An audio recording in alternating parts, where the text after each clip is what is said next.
I've got my man, Mr. Michael Exler from the East Coast Tour Group coming up. You guys do me a favor, put your hands together. Excellent. Mike, take it away, brother. Alrighty, last and gentlemen this evening, definitely check out karaoke tonight with Mr. Harry Bean at 11 right here. Without further ado, let's introduce Mr. Ray Park.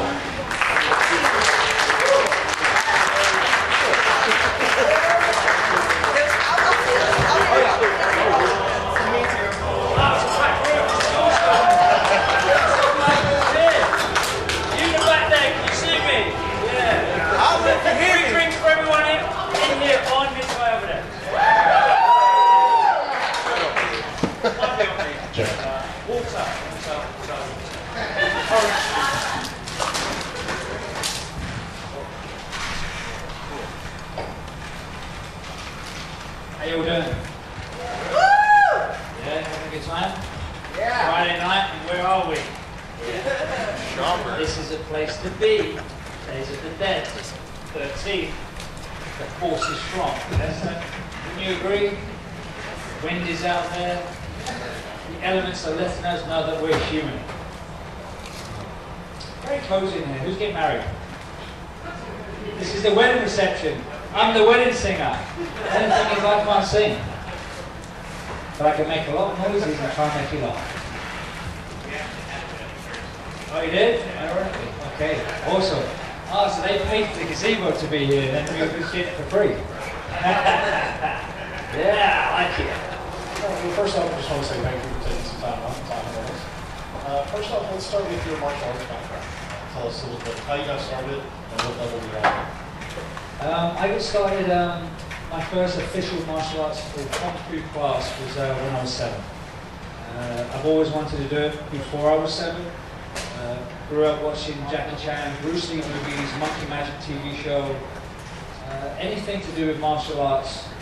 Hong Kong Phooey was another cartoon. I don't know if you guys have seen Hong Kong Phooey. Yes!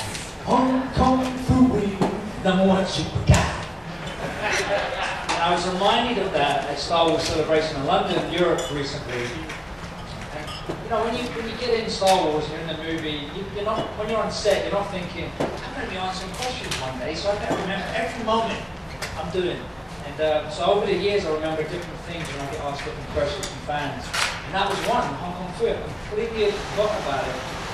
As a kid, certain things, gravitate towards, and I always loved watching cartoons. So 7 years old was my first official school. Schooling, my dad wanted me to do Kung Fu and find the right Kung Fu school that which had everything. And I could do it style ever since.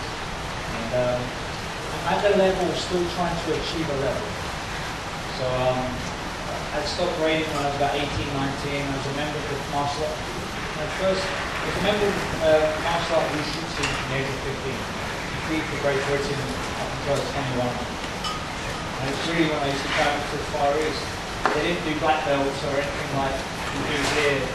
And I would see masters and grandmasters and their family and their sons would do it. And no one was a black belt.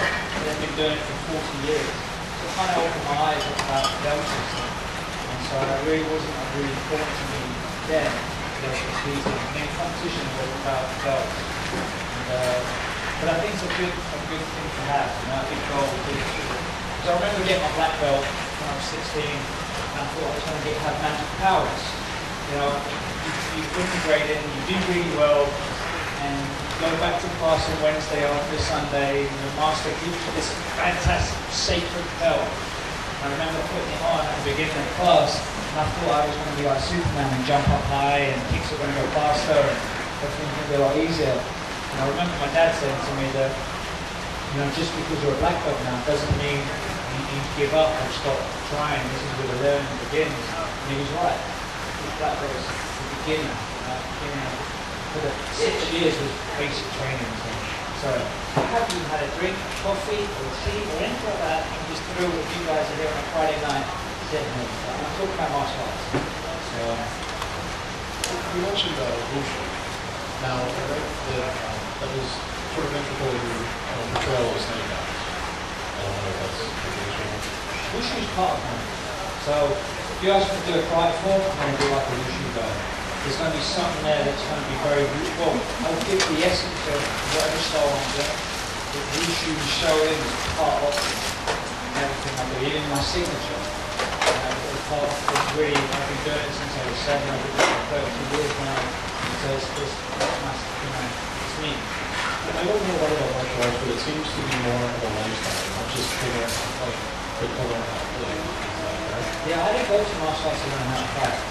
My teachers never taught us like that, but I went to learn to be like the guys. I wanted to be like Jackie Chan and Bruce Lee. I wanted to do the fantastic big kicks and I wanted to learn how to fly. And they got that with wushu. Because wushu was more of a hyper style Shaolin. And the kicks were more dynamic. There were gymnastics involved in it.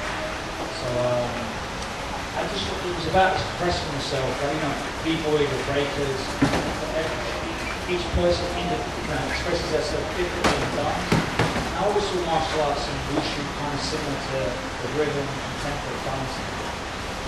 Just in wushu when you're competing, you don't just do a form, there's a certain tempo to it.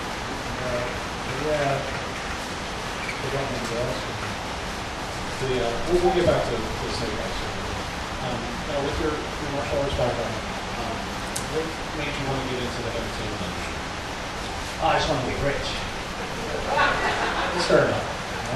I would see these stunt guys training in the gym, and I was like 13, 14, just at the point where everything was magic, and I didn't know anything about how movies were made. And I was about 15, and I knew I wanted to get in the films, and now I see these top stunt dudes come in, and all the girls and gymnasts are like, it's Mark and Paul! They're coming with their flash bars and flash bikes, and they were jumping around in the gym, and I'm like, let's do that. I'm better than that. I'm going to get stuck there. But it was, they were like very, I always wanted to get into films. As a kid, I believed what I watched. I thought these guys are superhuman. And then you hear stories of Western guys like Richard Norton's Cynthia Rothrock, Keith Cook, Jackie Chan would bring these guys in, so it made it real for me. Like there was real martial artists out there working with my idols, like Jackie Chan and Jet Li. So for me as a kid, when I was like 14, 15, my focus was like, maybe I can do that. That's what I want. And within the martial arts community, within my peers, everyone would talk to me with all these other people, with all short movies, movie night. So as a teenager, I knew I wanted to get to films and do that kind of action, learn from the masters. And then the stunt guys that come down to the gym made it even real for me. Like these were guys working on the James Bond movie or Frankenstein or Lost in Space. And so it was within my grasp. And I remember asking one of the guys, like, can I get something? And he says, well, in Britain, you have to be 21, 18 to 21. He said, it's great. Continue the competition, win all the competitions as much as you can. When you're 21, look into it again. Because you're too young at like 15 to be a stunt guy. And so I was like, alright, so I focused on competing for Great Britain. And so I think having that insight to the guys in the gym and watching them and seeing it, it became possible to me in my mind. If I hadn't met anyone, it would still be magic to me. And I would believe that you could use Jedi Force and stuff like that. So it gave me hope. I could do it. Before we get into the Star Wars questions, with G.I. Joe, so it was almost meant to happen that you were supposed to play some guys from their background. So talk a little bit about how you were cast. I had to audition. Yeah. So yeah, it may have been meant to happen, but I still had to go out there and prove myself. I was recovering from knee surgery at the time. And I was at one of my conventions, and what happened was a friend of mine who's in publicity called me and said they're making a Snake Eyes movie, get onto it. And so I knew I was right to play Snake Eyes, but I was still recovering from my knee surgery. So I wasn't practicing, I was still in rehab, I wasn't been able to do something. I was in pain a lot for a while. So, but I knew I needed to do this, this is something I wanted to do. And then as I bought a camera, expensive camera, my buddy was going to be Storm Shadow, I was going to be Snake Eyes. And I heard the story of Elijah Wood making him and Sean Astin making an audition tape and sending it in for Lord of the Rings. So I thought, well, I can do that. So I was going to do that and show them how I wanted to do snake eyes. Within that week, I had a call saying, Ray, they want you to come in, Stephen Sons wants to meet me. So I was like, whoa, I was really excited. I was like, what? This can't be happening. I was going out to get it, and now they want me. And then it turned out it was an audition. There was a bunch of other guys auditioning as well. So within that weekend before the audition, I just spent the whole time just practicing and focusing for the audition. It was something I really wanted to do. I wanted to be snake eyes. It was my childhood. Thanks to being Darth Maul and being in Star Wars, it really helped just to get my name out there. So the suit that you wore as snake eyes, I read that it was a little rough for you. To wear the suit. Talk a little bit about that. I've never said it was rough. I've always said it was a challenge, something I've never done before, but it's always doable. You can't read, you can't see as well, you can't hear, but it was, you have a different look on how whenever people do prosthetics, like Ron Perlman, who's a helper, and I look at all the prosthetics, the time he had to be putting out prosthetics. And this one was just a cow, and the hood was put on and clipped in. To be in that prosthetic today and work, and you have to have patience. And when I was younger, I worked in Mortal Kombat. I played one of the actors. Even though it was a thrill to be part of Mortal Kombat and work with, it was I knew I wouldn't want to do prosthetics again. But when you're up older, and some really cool, the science behind it's changed. I wouldn't mind doing it again because it would be for a really cool character. So, but yeah, it was a tough one because I still was recovering from knee surgery, and I couldn't be the best I could possibly be like I was in Star Wars. In Star Wars, I was bouncing around, I'd be able to do anything. You said flip off there, I'd be like, yeah, I can do it. But when Joe, I was like, oh, if I do it, it might hurt my knee. It was hesitant until we actually got to film, and I was in this suit, and everyone's looking at you. Stephen Sons was like, right, let's go. Let's see why we're paying you. Did say, but this way you felt, so the adrenaline kicks in, and then I didn't have a knee injury anymore. But that was my biggest thing. I was more upset about because I wanted to be the best I could possibly be, and worrying about the suit, not being able to see doesn't help. But then it becomes my hobby. Even for the second one, they said they made the suit easier than the first one for me, but it was actually more challenging, but a good challenge.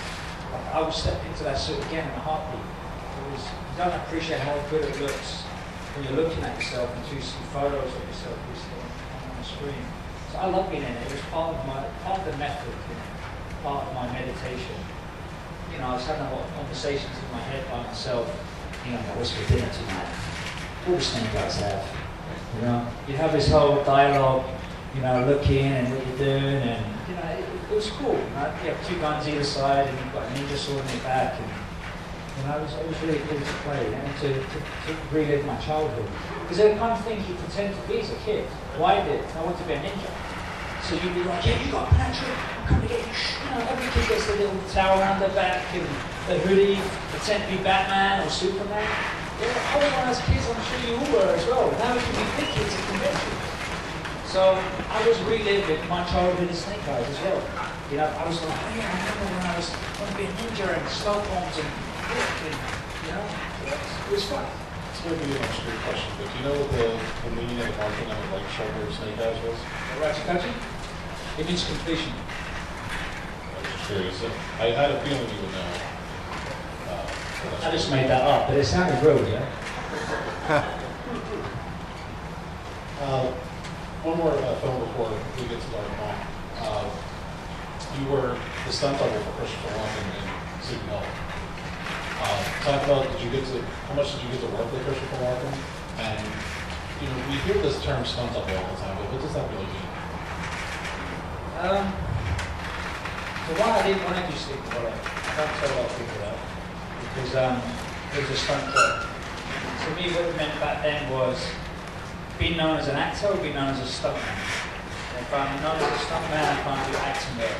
And that was the kind of cliche traditional way that people thought. And I think it's changing a lot more now, where stunt actors are in front of camera, stunt guys. And a lot of stunt guys I know went to acting school, you know, and they became good stuntmen. And so, for me, I landed quite as Darth Maul. On Mortal Kombat Annihilation was my first movie. All I knew I wanted to do was be a stuntman. They're like the superstars that used to come into the gym. It sounded great working with one movie, jumping on plane, out of planes, down buildings. That's my cup of tea. That's what I wanted to do. But I also wanted to be like my heroes, like Jackie Chan, Bruce Lee, Jet Li, and be in front of the camera, doing the stuff, and doing it myself. So I knew there was two sides to what I wanted to do. So when I landed Maul, I knew this was it, because I was gearing to being a stunt register, I wanted to be a stuntman, and helps to sort of make my own movies like Van Damme one day. And then with Darth Maul sort of propelled my ambition, and I was like, right, I'm going to get into acting now, this is going to help. I was considered an actor, even though I didn't have any acting training, but I was a performer. And so I didn't take on any stunt jobs, and then when Nick Gillard, who's a stunt coordinator at Phantom Menace, who's also a stunt coordinator at Steve Hollow, he asked me to come on board, and I have so much respect for him. And I was looking at doing theatre work and pantomime and getting paid £50 a week, you know, but really roughing it. But I wanted to do that. I wanted to do it for the art, I wanted to learn, I wanted to get into theatre and do this. And then he was like, it's stunt work. And what stunt guys get paid was like 1,000,000 times more than £50 a week. But I didn't want to do it for money. I wanted to do it for the art. So we had this back and forth, and I can't believe I would do this, because most stunt coordinators were like, forget it, you're off, we'll move on to the next one. But he kept on calling me, and he asked me, he persuaded me. And he goes, look, right, I've got a sword and an axe. I'm like, a sword and an axe? Alright, I'll do it then. It wasn't because of what, you know, I knew what would be the weekly rate. It was a sword and an axe. Yeah, two axes? Yeah, I'm going to do it. And then it's Tim Burton. I'm like, what? Tim Burton? Woo! I went down and felt like loved it, was into it, loved the sword work. The sword work's what I love doing. And having an axe and working with Nick again, so I already knew how he worked. And then I found I was going to meet a couple of Christopher Walken. He's much taller than I am. So when I first met Christopher Walken, I have so much respect for Christopher Walken, but he wanted to do it all himself. Like, he wanted to do all the fights, he was a quick learner. And I was like, yeah, great. And I felt bad because I knew I didn't look like him. So I knew he'd look at me and go, he's my double. You know, like, I didn't want to, but he was really cool. And I learned a lot watching Tim work, watching Johnny work. Became friends with Castle Van Dien on that movie. Got to work with Nick Gillard again. Ian McDermott was on it. So it was a great experience for me. But I did have that, no, I want to do theatre. I want to learn how to do the crafts and be an actor. Because I knew Phantom Menace hadn't come out yet. So I wanted to be ready. So when it comes out, I'm like, yes, I'm ready. Yes, I'm an actor. I have experience. I've done the crappiest jobs ever, and I'm ready. You know, but it's just my career's gone a different way than I expected.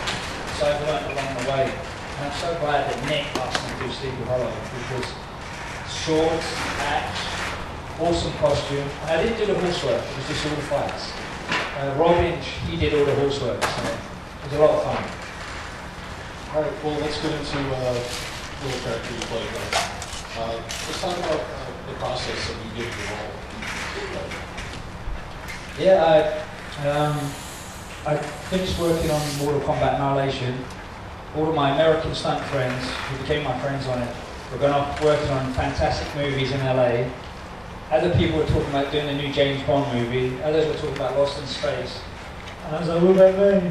I wasn't a qualified stuntman, and I wasn't an actor. And I was like, okay, this could be on my resume. I'll go out and try and be an acrobat performer. So I was on a high from being on Mortal Kombat, because I was on it for 6-7 months. You know, became good friends with Robin Shue, was part of his team. I was able to use my martial art ability and learn air rounds and wire work from that. And then I was getting phone calls from stunt coordinators in the UK. I'd go down to Pinewood and Shepperton, and you know, because I wasn't a stuntman, they couldn't really use me because it wasn't part of the union. But if it had been in the US, I was able to be used. So it was different. It's different rules. And so I was kind of like, got to get on the register ready, you've got to be a stuntman. But the last 3 qualifications were really tough, because I already had the 4, and the other ones were either horse riding, motocross, and Formula 1 driving. I was like, there's no way in hell I'm going to be able to do any of those. Because I heard the horse riding one was tough as nails, so I was like, that's going to cost me so much money. But I was determined, and so I was, in hopes, like, what's going to happen? And Nikolai calls me. He says, look, my friend has told me about you. He speaks highly of you. I'd like to meet you. I'm the stunt coordinator of the new Star Wars movie. Of course, I was doing backspins and breakdancing in my mum and dad's house. Just the thought of someone calling me to come into the Star Wars movie. And I went to meet Nick. I was in my great tracksuit with all my spears and sticks and swords, everything you can name it, my big ski bag of weapons, ready to sort of demonstrate. And we sit down, and of course I'm on edge because I'm waiting for it to go, okay, let me see what you can do. And then after an hour goes by, he goes, look, Ray, I know you're good. I know you're Sean, he was a stunt coordinator for Mortal Kombat. He's a friend of mine. He says, Ray's the guy you're going to see. And then Nick and I just got on really well. And then he showed me pictures of Darth Maul with the double-edged lightsaber. My mind just went crazy. I started coming out, all ADHD with ideas of, hey, do this, do that, Nick's face just lit up. And so 3 hours later, I was still in the studio. I'd been introduced to the producers and the casting director. And then Nick said, look, I like you, Ray. We're going to do a test flight next week for a week. I'd like you to come down. They're looking for someone to play this part. They need a stunt guy, actor, stunt guy. One person to play it, to do action and act. Whoever they get, they're going to get the voice. I thought, oh, cool. So I wasn't thinking, I'm going to play this part. I was just like, why can't I be a stuntman? Why can't they ask me to play this part? Why did you use one of those questions in my head? And he said, look, at the end of the week, we'll dress you up as Darth Maul. We'll reverse as you as Darth Maul. And then you'll fight another Jedi. We're going to show George. And they had a proper film crew come in, we had sets, they made me up as Darth Maul. And that was my audition tape, basically, in a roundabout way. But throughout that week, I was able to have a good relationship with Nick and the stunt team and the executive producers. And I met George in that week. So it was kind of like, I was able to show off a little bit of what I could do in the right way before we did the test flight. And then a few weeks later, I got told I had to fly. Now, were you given the full backstory of Darth Maul? There was no backstory. So I remember once I got the part, for me, looking at that picture of Darth Maul, a very early on picture, it's in the books, and it's not my face as Darth Maul, but it's in the cave, drew it. And it's his face as Darth Maul. And that photo stood out to me, and it was very distinguished, very elegant. So when we filmed the test flight, that influenced me how I was playing Maul. I wasn't like, it was elegant, all of the moves, and that's where the wushu came out. It was like one of the old masters that would never look at you, but would strike you without looking. And I kind of did that with Snake Hunters as well. I did a flying shot, and then afterwards as you're walking away. And what was I going to say? Oh yeah, so when I landed in, we were doing the test for the eyes. I thought the best being an actor would be method. And I was in that zone, I wanted to do it right. George said, looking at me, I asked him, I said, George, where does Darth Maul come from? Who's he all about? He goes, full raise, whatever you want to do.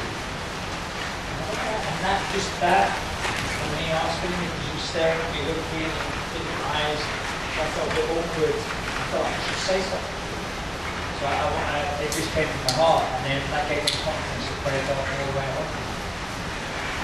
Now, Darth Maul was the first thing that came to see Vader. Did that add any pressure to you as an actor? Really following up on the latest stuff on it?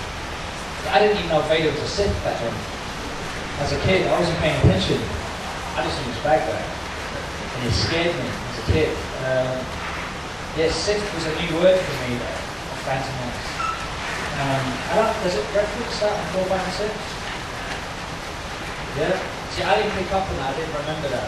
So it was a new word for me on Phantom. And we knew what George wanted was to show the audience and the fans the Jedi's and Sith at the prime of their fighting. which justifies the way we fought. So whatever we did had to be fantastic. Talk a little bit about the makeup process. Yeah, I just put my face in a bucket and there you go. Oh! A quick glimpse.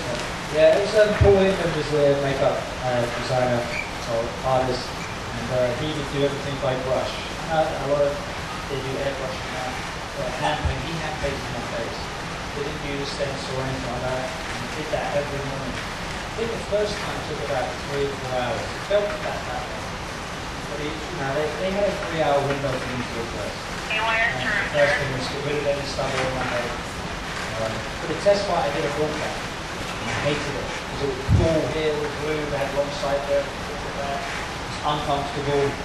And they were really good about, you hear stories that people get paid thousands to cut their hair and shave their hair and all that. That doesn't work with that. Depends who you are. So I was like, you know what, that was really uncomfortable to walk out, shave my hair. And it took an hour of time away from doing that, which I was happy about. And also I wanted to see what I look like going forward. And to see how many scars I had on my head. I'm a road map up there. But it was interesting. I still couldn't believe I was playing Darth Maul. I was this young kid. I was 21, 22. And I'm looking at myself. And I was all up like that back then. You are Adrian, you're Darth Maul, you're gone. Thank you. And so it was a little different. You must probably listen to me. You said I didn't do it back then. So I was still in a dream. Like, I can't believe this is happening. Yeah, Paul was great about it. He was good. And then I said to him, Paul, from my competition experience, I sweat a lot. And that's where it was okay. So I put the thicker stuff on, which was good because it meant less touched up. Because at one point, you have Nick Gillard talking to you, you have George Lucas talking to you about the shot. You're all psyched up, you're pumped up about the fighting, and you've got like 5 people messing with your face, pulling at you.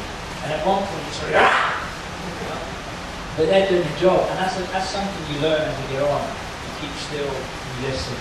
I'm a very physical person when I'm doing stuff and talking, especially when I was 22. But so how much training was involved with you doing these sort of training for the fights? I trained a lot, 2 or 3 months rehearsal before we started filming. Ewan and Liam were training by themselves. Of course, they had their own experience with sword work. They were fantastic, they were great to work with. It was a different tempo with the stunt guys, because I'm working with like stunt guys, martial artists. So when we were doing more egotistically fast, trying to faster, catch each other out. And when I was working with Ewan and Leon, it was a different speed. And it was good. At first it was awkward. And then once I realized this is what we're doing, this is part of the character, it actually helped me bring out the moments of my character.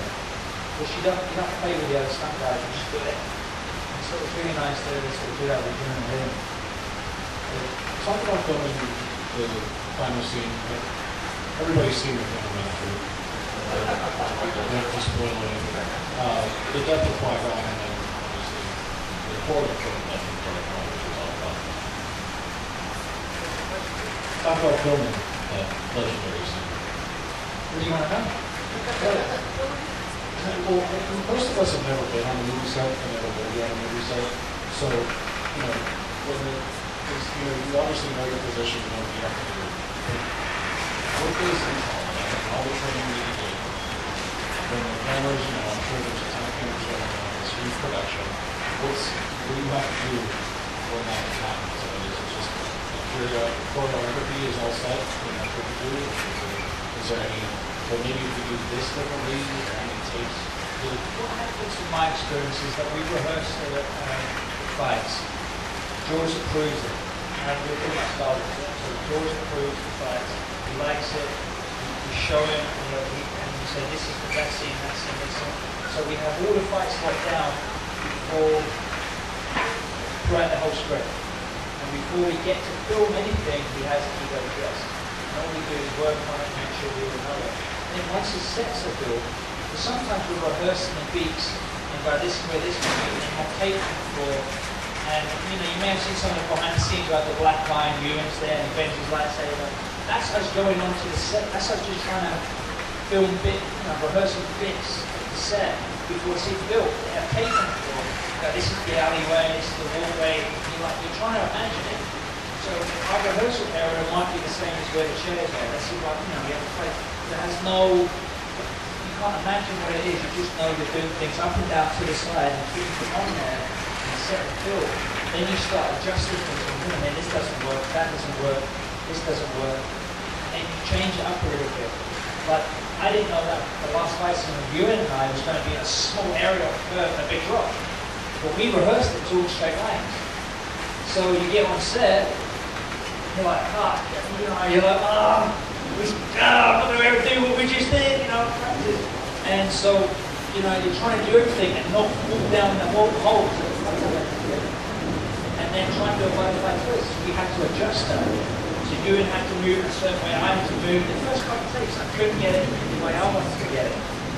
It wasn't something to do with sleep for me. And then, so, you just adjust for the set. We had to outline what we rehearsed. Then you get on set, and so we had the luxury of getting on there while they were building it and looking through it, while the builders were off at lunch. And for you could go in there when they're on there, and once they were ready, we could walk through it. It was kind of different. But we didn't get to do it all the time. On the side, on the grass. Really efficient, proper was when we were filming. So, you get used to it. And the biggest set I was on was the hangar. With the open doors? It was massive. It's unbelievable. I had to go from one end. And when we rehearsed it, like I said, we rehearsed, the length was that. The set was like 10 times longer than this. So I brought it back from the doors all the way down. So you're improvising, you're adding moves to gain distance, just turning and stuff. So things change around the set as well. They might not look good for camera, so you've got to adjust it a little bit. Right, so it's more trial and error. Were you allowed to add things when you said you improvised things? Was that okay? Yeah, as long as it was justifiable. It wasn't just anything. Like say, the butterfly that I put in, that was only put in once we got on set. You don't want to do that to a droid and do that.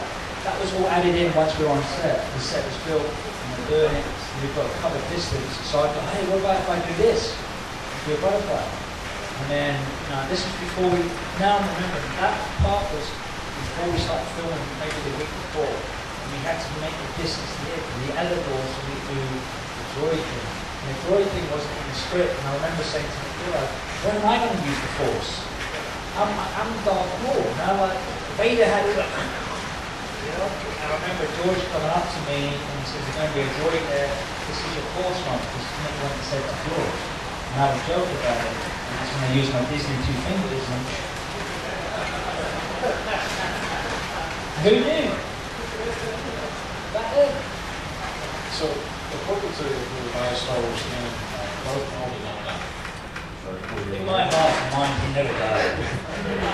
So he actually held on in the hole that he fell, and I guess, I don't know the full story, someone found him and then his brother came to rescue him. And he's actually now in the new animated series, Rebels. Do you think there's ever going to be Darth Maul in the big screen again? Yeah, I'm sure it will be. I'm sure. Okay with me. So you would take that role again? I don't know, I'll think about it.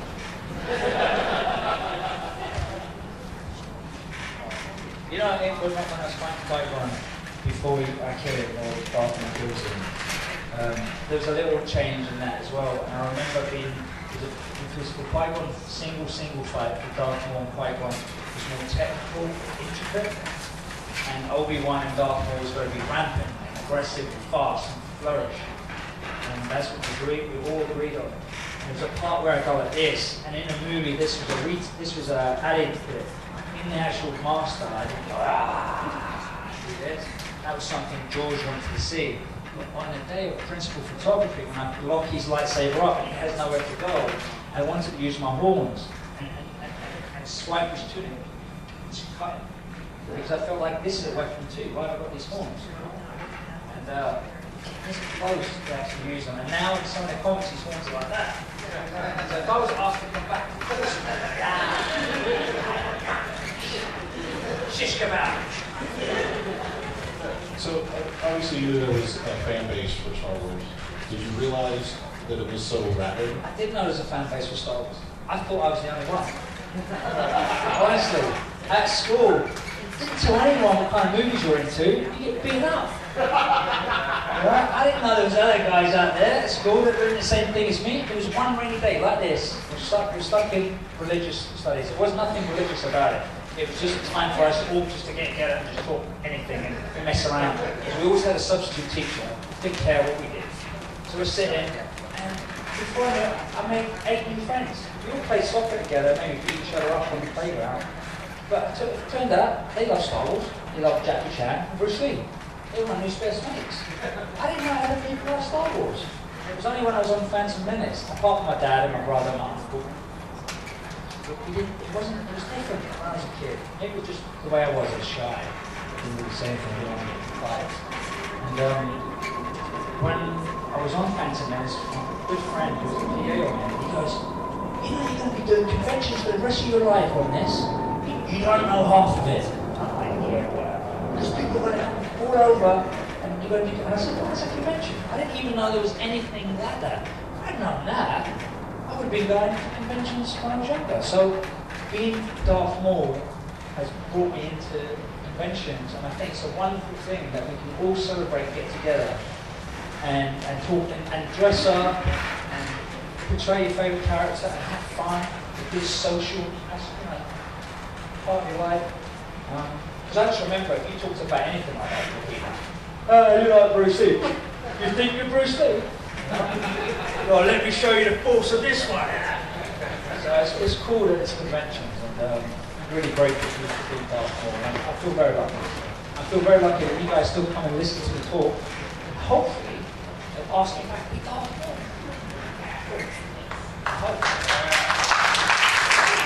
So you played Toad in X-Men. Talk about how you came to be on that. Oh, it's a long process, man. It's got begging. So I was never been. The only time I've been to the US was in 1995 for the 3rd World Wushu Championships. So that's there you go. Put that out there. So been to the Far East a lot, and so Phantom Menace comes out. So of course there's a whirlwind of like bringing to Japan. I went to Denver for the first celebration. Had a lot of fun. Kind of like this. It was windy, raining, there was leaks. It was the first time I was younger there, so I could perform on any stage, flip, and it was great. And I get a phone call through a phone call through a phone call. And the movie business can be small. From the executive producer saying, hey, I'm Ralph Winter. Great, you're going to be in LA anytime soon? We're filming a movie called X-Men. I went, yes, I'll be in X-Men. No, I didn't say that. I said, yes, I'll be in LA. I wasn't planning on going to LA. So I had to rush some money together, and I flew from Denver to LA. As soon as I landed, I called up a friend of mine. He took us to Fox Studios, and I met Brian Singer, Tom Santo, Kevin Feige, Ralph Winter. And it was just a whirlwind of meetings. I did a read for Pyro. Told was in the script. And I was like, yeah, why can't I be Gambit or Wolverine, you know? But I was grateful for another job. I wasn't going to say no. I was like, yeah, I'll do this, yeah, whatever. So how am I going to make fire look really fancy? So I put Jet Li, and I was like, woo, do my wushu. So a week or a month goes by, I'm in Chicago, my first Wizard World Chicago. It was crazy. Never experienced anything like that. This was like the first year of conventions.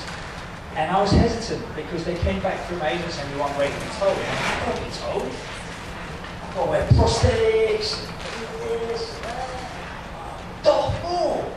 You know, I want to show my face. Plus, I was listening to my agents, right? They were like, no, Ray's going to show his face, I didn't think that I was very young.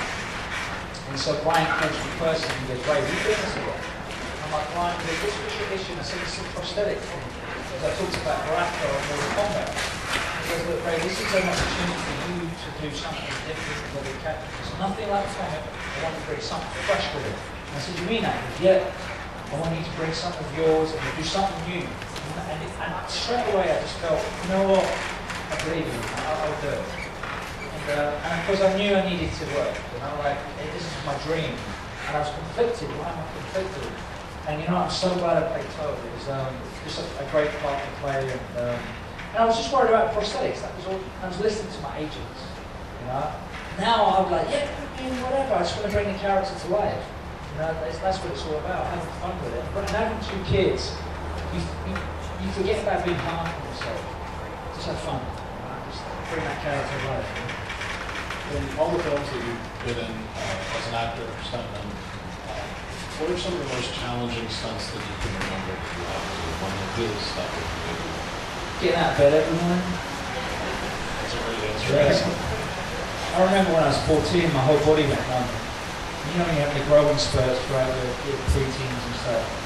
My dad's like, Raymond, get up, quick, quick. I'd be up at 5 every morning doing a paper round before I was going to train. And I remember trying to get out of my captain's bed and I fell flat on my face. My legs wouldn't work. You know?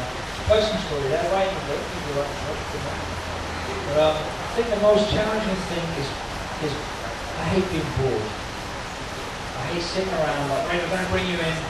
Yeah, you're working, get in a fight. Okay, boy, yeah, woo, woo. I love working. I can work all day, love it. You know?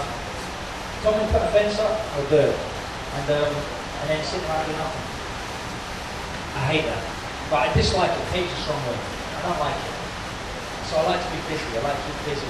But when you're in makeup, you can't keep busy. You're not allowed to. You can't just pop down to the shops. You can't go to the gym. There's some heroes. We're not going to get you back first. Do you mind going to the gym? Yeah, sure. Do you want a number? Cool. Go to the gym, come back. G.I. Joe, go to the gym, come back. When you're in makeup, you can't do things like that. You know, like legally you can't. So that was the 24, 25 when X-Men. I wanted to train and I wasn't used to just sitting and doing nothing. It was weird. And then I go on set and they go, keep quiet. Can't have a laugh with anyone, you can't talk. No one tense. You're like, I've got a caterer in there. I won't talk to everyone out there. Then you end up with a very good thing is you end up going talking to different departments. You're hanging up on the roof somewhere talking to the riggers because you know, you've got nothing to do. So that's my challenge, is to take those challenges. But the actual work, I love it. We have time for a couple of questions. Anybody have a question? Thanks for coming.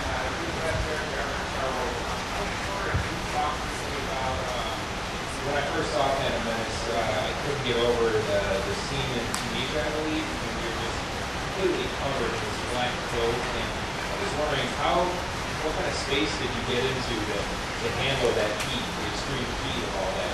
I mean, I'm assuming that was on location in the desert, that fight sequence. With Tunisia, coming from England, when we have sun, we worship that sun for the day that you have it. And get sunburned as much as you can. Because that was it. So, I grew up in Malaysia. I would go to Malaysia every holiday, every winter, for 3 or 4 months. Get away from England. Plus, that was the best time of year to go train the masters. So, going to Tunisia, I thought I was used to the heat.